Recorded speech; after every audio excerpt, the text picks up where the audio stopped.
Student, मैं हूँ R D Singh. स्वागत है आप लोगों का आपके YouTube channel RDS coaching classes में। आज के इस वीडियो में हम class 10th math chapter 6 exercise 6.5 के क्वेश्चनों को सॉल्व करेंगे। इसके पहले वाले वीडियो में हम एक्सरसाइज 6.5 के 2 इंट्रोडक्शन पार्ट और सभी एग्जाम्पल को सॉल्व करा चुके हैं। अगर आप लोगों ने उस वीडियो को नहीं देखा है तो उसको ज़रूर देख लेना। तो आइए यहाँ पर हम देखते हैं क्वेश्चन नंबर 1। कुछ त्रिभुजों की भुजाएं नीचे दी गई हैं। निर्धारित कीजिए कि इनमें से कौन कौन से त्रिभुज समकोण त्रिभुज हैं। इस स्थिति में कर्ण की लंबाई भी लिखिए। हम कैसे बता सकते हैं कि ये जो 3 भुजाएं दी हुई हैं ये समकोण त्रिभुज की भुजाएं हैं या फिर नहीं। अगर यहाँ पर लगाएंगे पाइथागोरस प्रमेय का विलोम। अगर यहाँ पर आ जाए कर्ण का स्क्वायर बराबर लंब का स्क्वायर प्लस आधार का स्क्वायर, अगर ये कंडीशन यहाँ पर फॉलो होती है तो ये जो 3 भुजाएं दी हुई हैं ये समकोण त्रिभुज की भुजाएं होंगी। ये पाइथागोरस प्रमेय का विलोम है। ठीक, ये होगा तो इसमें से एक कोण क्या होगा 90 डिग्री का, अगर ये कंडीशन बनती है तो। हमने आप लोगों को ये भी बताया था जो सबसे बड़ी भुजा होती है उसे कर्ण कहते हैं। तो यहाँ पे जैसे फर्स्ट क्वेश्चन हम यहाँ पर उतारते हैं। इसमें एक भुजा है 7 सेंटीमीटर, एक है 24 सेंटीमीटर, एक है 25 सेंटीमीटर। इसमें से जो बड़ी भुजा है उसको हम कर्ण मानकर चलेंगे। तो ठीक, यहाँ पर हम कर्ण मान के चल रहे हैं, कितना है 25 सेंटीमीटर। ठीक, और लंब आधार अपने आप कुछ भी मान सकते हो क्योंकि लंब और आधार थीटा के अनुसार बदलते रहते हैं। ये हमने इंट्रोडक्शन पार्ट में आप लोगों को बता रखा है। तो यहाँ पर लंब और आधार कुछ भी मान सकते हो। ठीक है, लंब और आधार। ठीक, लंब आप लोग चाहे 24 को मानो या फिर 7 को। ठीक, इसी प्रकार आधार को या फिर 24 मानो या फिर 7 को। एक जो मानेंगे उसको जब बच जाएगा उसको हम आधार मान लेंगे। मान लो इसको हमने मान लिया 7 सेंटीमीटर लंब, तो आधार क्या हो जाएगा अपना 24। ठीक, 24। ये कब होगा जब पाइथागोरस प्रमेय की प्रमेय अपनी लागू होगी तब। पहले देखेंगे यहाँ पर लागू हो रही है या फिर नहीं। यहाँ पर लगाएंगे फार्मूला। ये होता है कर्ण का स्क्वायर बराबर लंब का स्क्वायर प्लस आधार का स्क्वायर। ठीक, यहाँ देखो अगर LHS बराबर RHS आ जाएगा तो ये समकोण त्रिभुज होगा, ऐसे नहीं होगा। ठीक, कर्ण कितना मान के चले हैं यहाँ पर 25, इस पे लगा दिया स्क्वायर। लंब कितना है यहाँ पर 7, यहाँ लगा दिया स्क्वायर। आधार कितना है यहाँ पर 24, इस पे भी लगा दिया स्क्वायर। अब आप लोगों को पता ही होगा 25 का स्क्वायर होता है 625 और ये होता है 7 का 49 और यह 24 का स्क्वायर होता है 576। ये 625, इनको ऐड करके देखो। जब 9 में 6 जोड़ेंगे तो हो जाएगा 15, 15 के 5 हासिल आ जाएगा 1, 8, ये 7 4 11, 1 हासिल 12, 12 के आ जाएगा 2 हासिल 1, ये हो गया 625। LHS बराबर देखो RHS आ गया है, आता है। ये जो 7 सेंटीमीटर 24 सेंटीमीटर ये 25 सेंटीमीटर ये भुजाएं दी हुई हैं ये समकोण त्रिभुज की भुजाएं हैं। लास्ट में लिख देंगे क्या, हम लिख देंगे अतः 7 सेंटीमीटर 24 सेंटीमीटर 25 सेंटीमीटर समकोण त्रिभुज की भुजाएं हैं। ठीक, या फिर सीधे सीधे लिख सकते हैं कि ये समकोण त्रिभुज है, ये एक समकोण त्रिभुज है। अब हम यहाँ देखो क्वेश्चन नंबर 2 को सॉल्व करेंगे। ठीक, क्वेश्चन नंबर 2 ये देखो, ये है अपना, इसको यहाँ पे लिखते हैं। तो सबसे जो बड़ी यहाँ पर भुजा है उसको हम मान के चलेंगे कर्ण। सबसे बड़ी कितना है यहाँ पे 8। ठीक, लंब आधार अपने आप मान सकते हैं। लंब मान के चल रहे हैं 3 सेंटीमीटर, तो आधार कितना हो जाएगा 6 सेंटीमीटर। अच्छे से देखो कर्ण यही रहेगा। आप लोग चाहे तो इसको लंब मान सकते हैं तो ये आधार हो जाएगा। अगर ये लंब मान है तो ये आधार हो जाएगा। लंब और आधार थीटा के अनुसार बदलते रहते हैं। इसका अच्छे से हम सीखेंगे त्रिकोणमिति में। तो यहाँ पर हम पाइथागोरस प्रमेय का विलोम लगाते हैं। अगर कर्ण स्क्वायर बराबर लंब स्क्वायर प्लस आधार स्क्वायर आ जाएगा तो ये समकोण त्रिभुज के शीर्ष होंगे। अगर नहीं आया तो समकोण त्रिभुज के शीर्ष नहीं होंगे। ठीक, कर्ण यहाँ पे हम मान के चल रहे हैं 8, तो ये लगा दिया 8 का स्क्वायर बराबर लंब है ये 3, तो 3 का स्क्वायर प्लस आधार ये है 6 का स्क्वायर। तो 8 का स्क्वायर यहाँ पे होता है 64। ठीक, बराबर 3 का स्क्वायर 9 और ये 6 का होता है 36। तो ये 64 बराबर, इनको हम ऐड करेंगे। ये 9 6 15, 15 के 5 हासिल आ जाएगा 1, 3 1 4 45। अब आप लोगों को पता ही होगा 64 45 के बराबर नहीं होता है, अतः ये जो त्रिभुज दे रखा है यह समकोण त्रिभुज नहीं है। तो यहाँ पर लिखेंगे हम अतः 3 सेंटीमीटर, 8 सेंटीमीटर, 6 सेंटीमीटर भुजाएं, ये जो भुजाएं हैं ये समकोण त्रिभुज की भुजाएं नहीं हैं, ठीक। यहाँ पे लिख देंगे भुजाएं, ये जो भुजाएं हैं ये थी, ये नहीं है, ठीक। अगला पार्ट देखो, अगला यहाँ पर तीसरा पार्ट यहाँ पर हम सॉल्व करते हैं। तो ये है अपना तीसरा पार्ट, ठीक। अच्छे से देखो एक बार पूरा क्वेश्चन पढ़ लेते हैं। लिखा है कर्ण की लंबाई ज्ञात कीजिए। तो यहाँ पर ये जब ये त्रिभुज ये जो तीन त्रिभुजाएं थी ये समकोण त्रिभुज की भुजाएं थी, तो इसमें कर्ण की लंबाई क्या होगी? कर्ण की लंबाई जो सबसे बड़ी भुजा है, तो इसमें तो ये कर्ण हो जाएगा। तो लास्ट में लिख भी सकते हैं अतः कर्ण की लंबाई बराबर 25 सेंटीमीटर, ठीक। हमने यहाँ पर कर्ण इसको माना है, लेकिन यह समकोण त्रिभुज नहीं है। तो ये जो 8 है ये समकोण, तो ये कर्ण भी नहीं है। जब ये समकोण त्रिभुज ही नहीं है तो ये 8 जो दिया आया है, ये 8 सेंटीमीटर जो हमने मान रखा है, ये कर्ण नहीं है, ये कर्ण नहीं है। जिसमें LHS बराबर RHS आएगा उसमें ही कर्ण की लंबाई हम लोग निकाल सकते हैं, ठीक। तो यहाँ देखो थर्ड पार्ट को सॉल्व करते हैं। थर्ड पार्ट में सबसे बड़ी भुजा क्या है? ये 100। तो इसको हम मान के चल रहे हैं ये कर्ण है, अभी मान के चल रहे हैं, ठीक। कोई ज़रूरी नहीं है कि यही कर्ण हो। अगर समकोण त्रिभुज अगर LHS, जब ये हम कर्ण का स्क्वायर बराबर लंब का स्क्वायर प्लस आधार का स्क्वायर लगाएंगे, अगर LHS बराबर RHS आ जाएगा तो ये जो सबसे बड़ी भुजा है यही कर्ण होगी। अगर नहीं आया तो नहीं होगी। कर्ण और ये लंब और आधार, ठीक। लंब किसको मान के चल रहे हैं? चलो लंब इसको ही मान लें 50 सेंटीमीटर, और आधार कितना हो गया है? 80 सेंटीमीटर। अब यहाँ पर हम पाइथागोरस प्रमेय का यूज करेंगे। कर्ण का स्क्वायर बराबर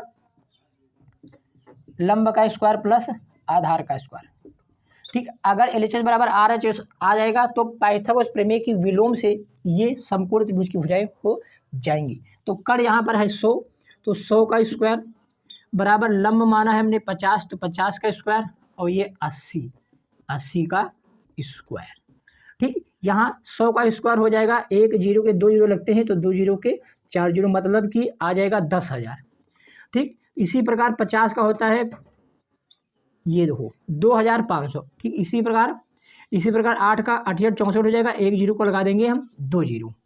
अब यहाँ पे ये है 10,000, ठीक। अब इनको हम ऐड करेंगे, 2 जीरो तो ऐसे ही आ जाएगा, ये 4 ये 5 ये हो जाएगा 9, और ये हो गया है 8,900। यहाँ 10,000 है। आप लोग अच्छे से देख सकते हैं कि 10,000 8,900 के बराबर नहीं होता है। अतः ये जो भुजाएं दे रखी हैं क्वेश्चन नंबर तीसरे में, ये समकोण त्रिभुज की भुजाएं नहीं है। तो एक बार लिखेंगे हम अतः 50 सेंटीमीटर, 80 सेंटीमीटर और ये 100 सेंटीमीटर वाली भुजाएं समकोण त्रिभुज की भुजाएं नहीं है। क्यों नहीं है? क्योंकि LHS बराबर RHS नहीं आया है। आप लोग क्वेश्चन नंबर 1 के तीनों पार्ट को सॉल्व करें, फिर हम चौथे पार्ट को सॉल्व करते हैं। तो आइए अब हम देखते हैं क्वेश्चन नंबर 1 का चौथा पार्ट, ठीक। ये है अपना चौथा पार्ट। इसमें सबसे जो बड़ी भुजा है वो है 13 सेंटीमीटर। तो कर्ण को हम क्या मान लेंगे? 13 सेंटीमीटर, क्योंकि कर्ण सबसे बड़ी भुजा होती है। लंब और आधार अपने आप जो इच्छा चाहे वो आप लोग मान सकते हैं, ठीक। तो यहाँ पर हम पाइथागोरस प्रमेय लगाएंगे, जो होता है कर्ण का स्क्वायर बराबर लंब का स्क्वायर प्लस आधार का स्क्वायर। अगर LHS बराबर RHS आ जाएगा तो पाइथागोरस प्रमेय की विलोम से ये समकोण त्रिभुज की भुजाएं हो जाएंगी, जो क्वेश्चन नंबर चौथा है। तो ठीक, यहाँ पर कर्ण देखो, कर्ण कितना है 13, यहाँ पे लगा दिया स्क्वायर। लंब है ये 12 का लगा देगा स्क्वायर, और ये आधार कितना है 5, इस पर भी लगा देंगे हम स्क्वायर, ठीक। 13 का स्क्वायर आप लोगों को पता होता है 169, और 12 का होता है 144, और 5 का स्क्वायर होता है 25। 169 बराबर, जब 144 में हम 25 ऐड करेंगे तो हो जाएगा 169। अब यहाँ अच्छे से देखो, एक LHS बराबर RHS है। जब LHS बराबर RHS है तो आता है ये जो तीन भुजाएं दी हुई हैं यह समकोण त्रिभुज की भुजाएं हैं। तो यही बात हम लास्ट में लिख देंगे, अतः 13 सेंटीमीटर, 12 सेंटीमीटर, 5 सेंटीमीटर वाली भुजाएं समकोण त्रिभुज की भुजाएं हैं। समकोण त्रिभुज की भुजाएं हैं। जब ये समकोण त्रिभुज की भुजाएं हैं तो इसमें जो सबसे बड़ी भुजा होगी वही कर्ण होती है। तो कर्ण की लंबाई भी हमें लिखना है क्वेश्चन में, देखो तो यहाँ पे लिख देंगे, अतः कर्ण की लंबाई कितना है, 13 सेंटीमीटर। आप लोग इसको कॉपी करें, फिर हम क्वेश्चन नंबर 2 को सॉल्व करते हैं। अगर क्वेश्चन में कहीं भी डाउट है तो कमेंट करके आप लोग पूछ सकते हैं। तो आइए अब हम देखते हैं क्वेश्चन नंबर 2। लिखा है PQR एक समकोण त्रिभुज है। ये जो PQR है एक समकोण त्रिभुज है, इसको यहाँ पर हम बना लेते हैं। तो यहाँ देखो, ये अपना एक त्रिभुज PQR हमने बना दिया है। ठीक, PQR एक समकोण त्रिभुज है जिसका कोण P समकोण है, तो इसको हमें मानेंगे हम P। ये हो गया अपना Q, ये हो गया R। ये कितना है, समकोण, ये देखो लिखा है।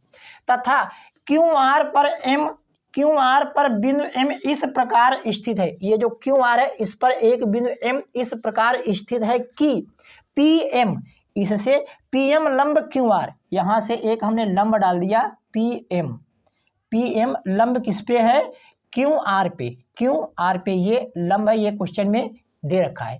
दर्शाइए कि PM का स्क्वायर बराबर QM इंटू MR। ठीक, तो सबसे पहले जो क्वेश्चन में दिया है उसको हम यहाँ पर लिखेंगे। तो क्या दिया हुआ है, ये जो कोण P है ये समकोण है। कोण P कैसे लिखेंगे, RPQ बराबर 90 डिग्री, ये दिया हुआ है। और हमें ये दिया हुआ है, क्या दिया हुआ है, PM लंब है QR। ठीक, हमें सिद्ध क्या करना है उसको भी यहाँ पर हम लिख देते हैं। तो यहाँ लिखेंगे सिद्ध करना है। तो क्या सिद्ध करना है उसको यहाँ पर हम लिख रहे हैं। क्या सिद्ध करना है, ये देखो क्वेश्चन में दिया हुआ है। क्या दिया हुआ है, सिद्ध करने के लिए PM स्क्वायर बराबर QM इंटू MR। ठीक, अब यहाँ देखो इस साइड इसको हम सॉल्व करते हैं। तो सॉल्व इसको कर रहे हैं। ठीक, आप लोग यहाँ देखो जो हमने दिया है, मैं केवल इतनी चीज़ लिखा है। आप लोग चाहें तो यहाँ से लेकर यहाँ तक सब दिया में लिख सकते हैं। ये सारा दिया है में नोट कर सकते हैं, फिर ये सिद्ध करना में आप लोग चाहे तो इतना ही लिख सकते हैं। अब इसको हम सॉल्व करेंगे। हमने इंट्रोडक्शन पार्ट में आप लोगों को प्रमेय 6.7 का प्रूफ कराया था, और प्रमेय 6.7 के यूज से पाइथागोरस प्रमेय और पाइथागोरस प्रमेय का विलोम हमने सिद्ध किया था। ठीक, अगर आप लोगों ने प्रमेय 6.7 का प्रूफ नहीं देखा है तो आप लोग उसको पहले देख लें, जिससे कि आप लोगों को ये वीडियो अच्छे से समझ में आ जाए। तो यहाँ देखो पाइथागोरस प्रमेय थी, अगर हम समकोण वाले शीर्ष से कर्ण पर जब हम लंब डालते हैं, तो ये और ये दोनों त्रिभुज आपस में क्या होते हैं, समरूप। और ये जो छोटा त्रिभुज है बड़े वाले त्रिभुज के समरूप होगा, और ये वाला छोटा त्रिभुज भी बड़े वाले त्रिभुज के समरूप होगा। इसको आप लोग अच्छे से प्रमेय 6.7 का प्रूफ आप लोग देख सकते हैं। तो यहाँ देखो अब हमें बात आती है इसको कैसे सॉल्व करें। यहाँ देखो जो हमें सिद्ध करना है उसके अनुसार ही हमें इसमें 3 ट्रायंगल बनेंगे, तो हमें 2 ट्रायंगल लेने हैं, उनको समरूप दिखाना है प्रमेय 6.7 से। तो किस ट्रायंगल को लें, कौन से 2 ट्रायंगल लें जिससे कि ये आसानी से आ जाए। तो यहाँ देखो PM का स्क्वायर है, मतलब कि PM वाली भुजा 2 बार लेनी है। तो PM वाली भुजा ये है PM, इसको 2 बार लेना है। तो कैसे ले लेंगे, एक बार ये ट्रायंगल ले लें और एक बार ये ट्रायंगल लेंगे। जब हम ये वाला ट्रायंगल लेंगे तो इस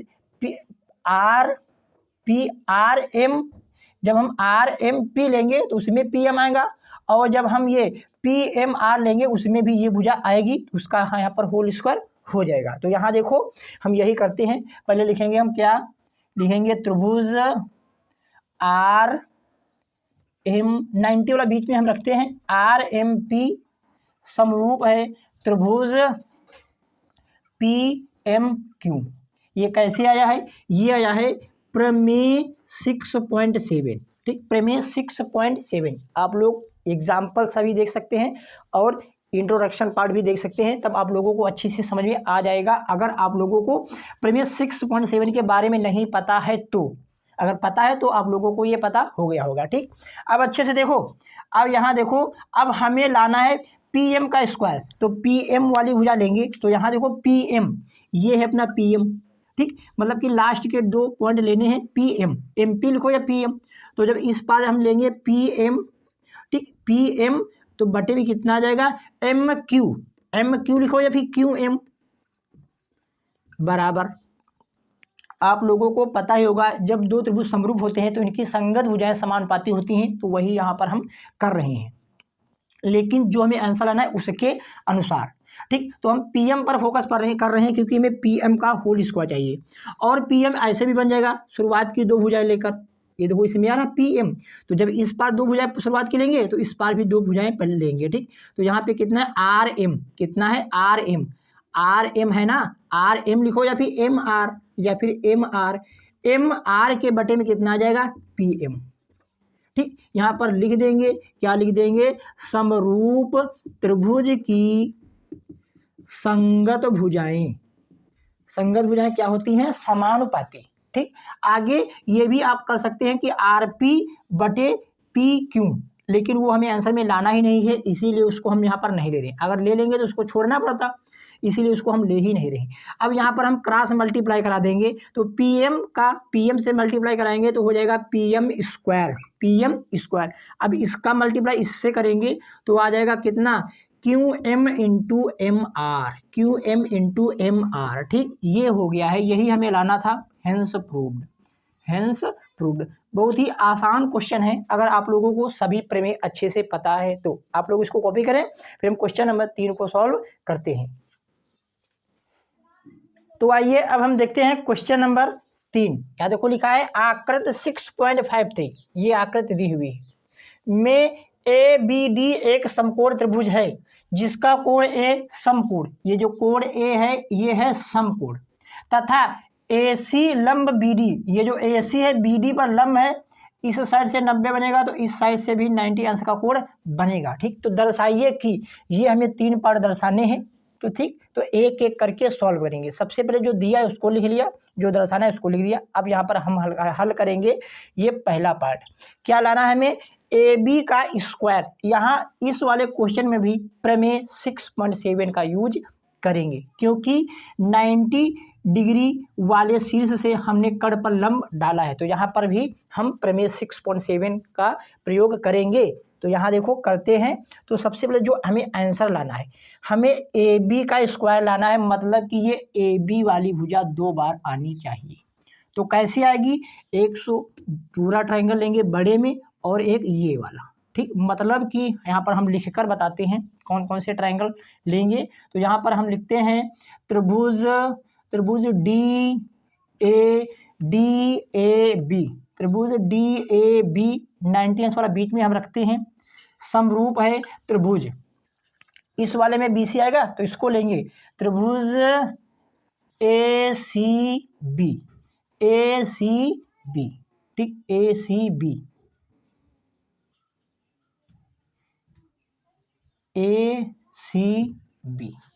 ठीक, यहाँ पर लिख देंगे हम क्या, प्रमेय 6.7 से।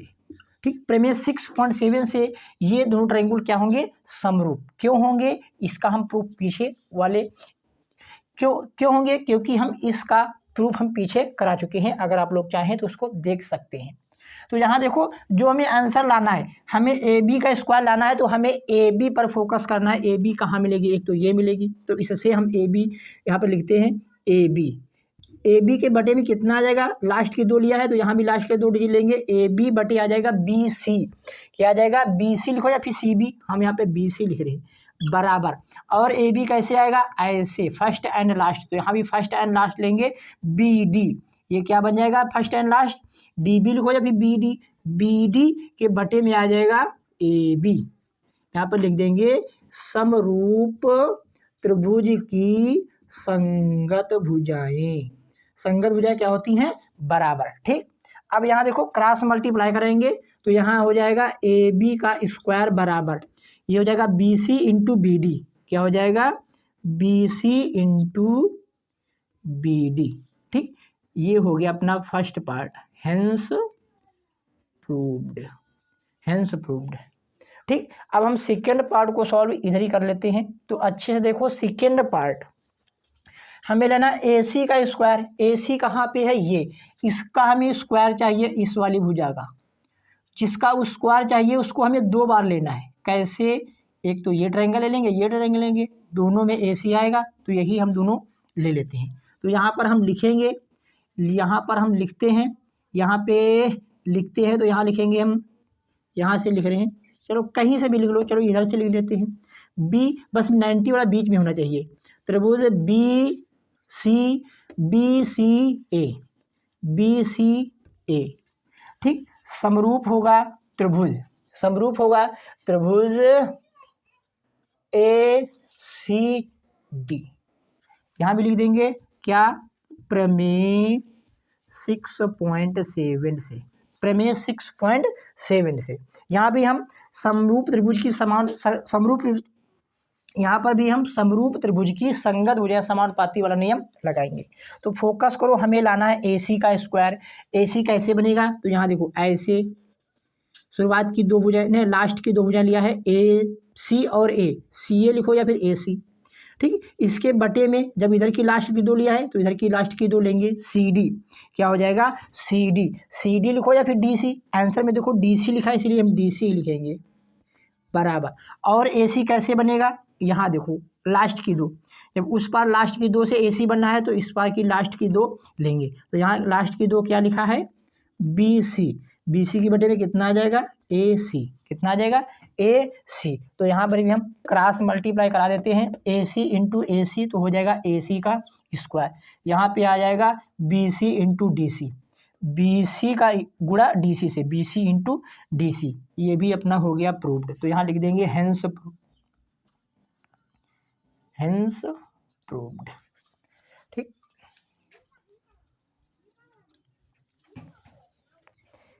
अब यहाँ देखो हम थर्ड पार्ट को सॉल्व करते हैं। यहाँ देखो थर्ड पार्ट क्या है? ए डी, ए डी का स्क्वायर बनाना है। तो ए डी का स्क्वायर कब बनेगा? जब ए डी हम 2 बार लाएंगे।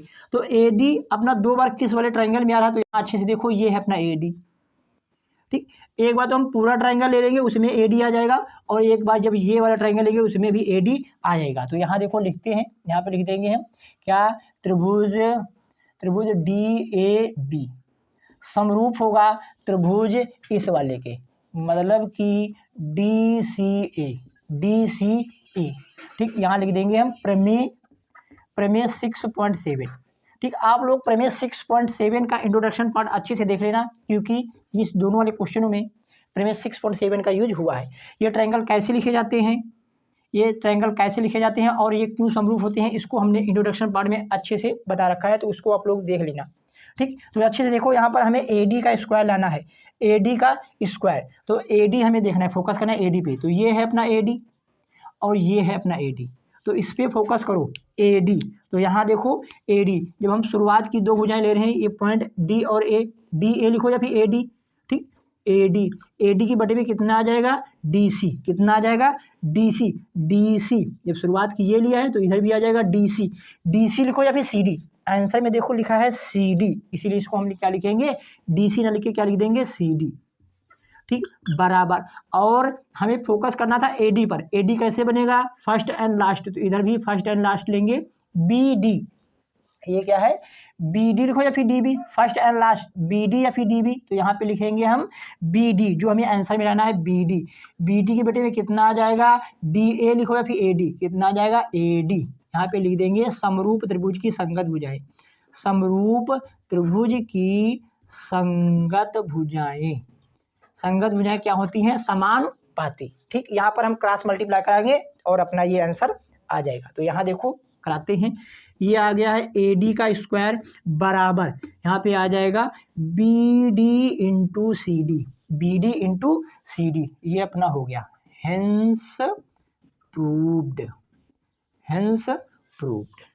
ठीक, आप लोग इस क्वेश्चन को कॉपी करें, फिर हम अगले वीडियो में क्वेश्चन नंबर 4 के आगे वाले क्वेश्चनों को सॉल्व करेंगे, मतलब कि क्वेश्चन नंबर 4 से शुरू करेंगे। ठीक, अगर आप लोगों को ये वीडियो अच्छी लगी है तो प्लीज़ हमारे चैनल को सब्सक्राइब कीजिए और इस वीडियो को ज़्यादा से ज़्यादा लोगों तक शेयर भी कीजिए। Thank you for watching.